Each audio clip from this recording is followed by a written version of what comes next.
Yeah, oh yeah, it's pretty efficient, it doesn't use too much. When you do outreach, you go into the schools, Yes, and what grades do you start? K through 12. That's great, Mhm. because getting it early There- makes such a big difference. You Yeah. have to go home and say to parents, why are you frightening Yeah. This is totally off your sustainability subject, but you might know, and I'm really curious, because for years I've been hearing how water sewer garbage prices have been going up every year because they're pooling money to do water sewer infrastructure upgrades in downtown Moscow Main Street. Can you give us an idea of what's on the plans, the horizon? The big, so to touch on rate increases, the big driver for rate increases has been the increase in materials and construction costs. Like that, it has outstripped inflation every year for the last 10 years significantly. There are lots of conversations going on nationwide about affordability of utilities because it's a tough challenge. But specific to downtown, we are ramping up discussions. I suspect that over the next year and a half, there'll be continually intensifying discussions about downtown and a progressive march toward more public outreach and involvement in that process. The last time the downtown was remodeled was completed in 1982. Well, a lot of those buildings were built in the 1800s, and I mean, I used to own a restaurant downtown, it's now called the Breakfast Club, and I know what the basements look like, and I know what that infrastructure is like, and I just can't imagine how you guys are gonna do something, and I can't imagine what's gonna happen when that stuff fails. So I was just curious, not so much where the cost is, but the ideas of the planning. Well, downtown definitely presents its own set of challenges because there's so much commerce and things are pretty congested. As far as the infrastructure goes, we don't have any real crazy acute concerns about the connections in the city's infrastructure there. Internal building infrastructure, that's a whole different thing. There's a lot of That's old their pipes problem. and that's on whoever the building owner is. So that would be a whole different ballgame. But as far as the city goes, it's something that we definitely are going to tackle and have to tackle. The infrastructure's getting old downtown. The sidewalks and the street surface are going to press us to do something. 10 years ago, we did a grinding inlay on Main Street. It was a nice little facelift, but that was never intended to buy us too much time. We thought about 8 years, and that's been 9 years ago now. So we're getting into it. You said that we will need alternative sources of water beyond the aquifers.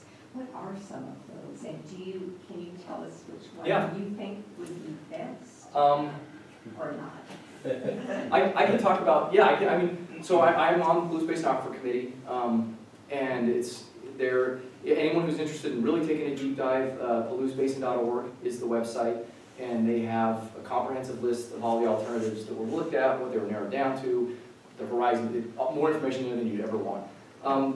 Some of the bigger ones include storage, so looking at some of the drainages on Moscow Mountain and determining where you might have storage and have a surface water facility.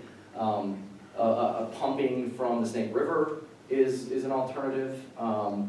There's alternatives that include aquifer recharge, which you take water from whatever source may be and do aquifer recharge. There's a reuse program for Pullman, similar to what Moscow already has in place, where our effluent water from our treatment plant, which we call our reclamation and reuse facility, is piped to the University of Idaho, so that's how they water their golf course and all their green spaces. And so there's a project in there for Pullman. I really couldn't say preference just because there's too many data gaps right now, and that's really the process that we're in now, is public outreach and data gap filling, so we figure out what really is feasible.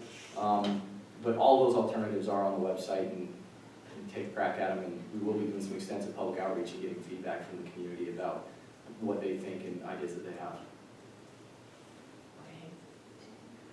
Two questions. One for Nicole. I love what you're doing with, replacing. I think grass is a pain in the neck. But my question for you is, are you taking into consideration native pollinator plants? So that we have spring blooming, fall, all that kind of stuff? That is part of our plant list, and when somebody comes and inquires with me about planting, I Okay, you could- That's certainly one of the themes, that theme is mentioned in the Westgate Guidebook. Right. So that's certainly not necessarily when I'm designing, do I follow all of that protocol for pollinators, but I do try to aim for pollinator-friendly species. Okay, Yeah. I might not have the proper bloom times throughout the Okay. season like you do for, you know, That's you gotta fine. have like 10 or 12. no, I love what you're doing, different other and I things. think I even asked way back when you started that, when are we going to have some native milkweeds as You part know, of the we had milkweed at the water department. Okay. And it's a perennial that eventually dies off. And Really? my little Huh. swatch of it did die off. And that's strange, because my milkweed in Deary has been growing, and I actually get monarchs. You know, maybe my Yeah. site just wasn't happy. Okay, well, that's okay. Now, my second Yeah, it question might have been is- the cultivar. Yeah, my that second question is, I love the idea of toilet rebate, but all I can think of is if we have, 15,000 people in Moscow, where are those 15,000 old toilets going? You always have a positive that, okay, then there's a negative too. So I was curious if anybody had come up with an idea of maybe having some kind of a contest for people to come up with some, like a decorative use. I would love to see a 15,000 total tall planters in Moscow. Okay. Yeah. So, before we go, I want